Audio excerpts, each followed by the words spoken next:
ಸಂವಿಧಾನ ಸಮರ್ಪಣಾ ದಿನದ ಅಂಗವಾಗಿ ದೇಶಾದ್ಯಂತ ಇಂದು ಸಂವಿಧಾನ ಶಿಲ್ಪಿ ಅಂಬೇಡ್ಕರ್ ಅವರಿಗೆ ಸಭೆ ಸಮಾರಂಭ ಸೇರಿದಂತೆ ವಿವಿಧ ರೀತಿಯಲ್ಲಿ ಜನ ಗೌರವ ಸಲ್ಲಿಸಿ ಸಂವಿಧಾನ ಸಮರ್ಪಣಾ ದಿನವನ್ನ ನೆನಪಿಸಿಕೊಳ್ಳುತ್ತಿದ್ದಾರೆ.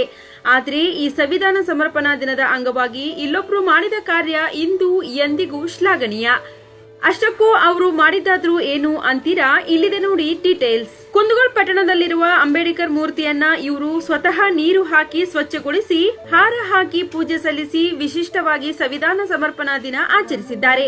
ಇಷ್ಟೆಲ್ಲ ಮಾಡಿರುವ ಇವರು ಇಂದು ಹಾಕಿದ ಹಾರವನ್ನ ಹಾಗೆ ಹೂಗಳನ್ನ ಸ್ವತಃ ತಾವೇ ನಾಳೆ ಬೆಳಿಗ್ಗೆ ಬಂದು ತೆಗೆದು ಮತ್ತೆ ಅಂಬೇಡ್ಕರ್ ಮೂರ್ತಿಯನ್ನ ಶುಭ್ರವಾಗಿರುವ ಸತ್ಕಾರಕ್ಕೆ ಜೈ ಎಂದಿದ್ದಾರೆ.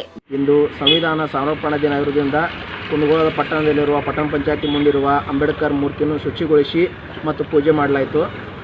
ಈ ಅಂಬೇಡ್ಕರ್ ಮೂರ್ತಿಗಳನ್ನು ಶುಚಿ ಮಾಡಿ ಮತ್ತು ಅವರ ಆದರ್ಶಗಳನ್ನು ನಾವು ನಮ್ಮೊಳಗೆ ರೂಢಿಸಿಕೊಳ್ಳೋದ್ರಿಂದ ನಮಗೆ ಎಷ್ಟು ಸಮಾನತೆ ತಂದುಕೊಟ್ಟಂಥ ಸಂವಿಧಾನ ಶಿಲ್ಪಿಯವರು ಅವ್ರು ನಾವು ಆದರ್ಶವಾಗಿ ತಿಳ್ಕೊಂಡು ಅವರ ಸೇವೆ ನಾವು ಕೂಡ ಅವ್ರ ಹಾಗೆ ಸಂವಿಧಾನದಲ್ಲಿ ಬದ್ಧರಾಗಿ ಕೆಲಸ ಮಾಡಬೇಕು. ಕೇಳಿದ್ರಲ್ಲ, ಸಂವಿಧಾನ ಸಮರ್ಪಣಾ ದಿನದ ಅಂಗವಾಗಿ ಅಂಬೇಡ್ಕರ್ ಮೂರ್ತಿಯನ್ನ ಸ್ವಚ್ಛವಾಗಿಡುವುದರ ಜೊತೆಗೆ ಸಂವಿಧಾನದ ಅಂಶಗಳನ್ನ ಕಾಪಾಡಬೇಕು ಎನ್ನುವ ಇವರ ಈ ಕಾಯಕ ನಿತ್ಯ ನಿರಂತರ ಎಂಬ ಮಾತನ್ನ ಮೆಚ್ಚಲೇಬೇಕು.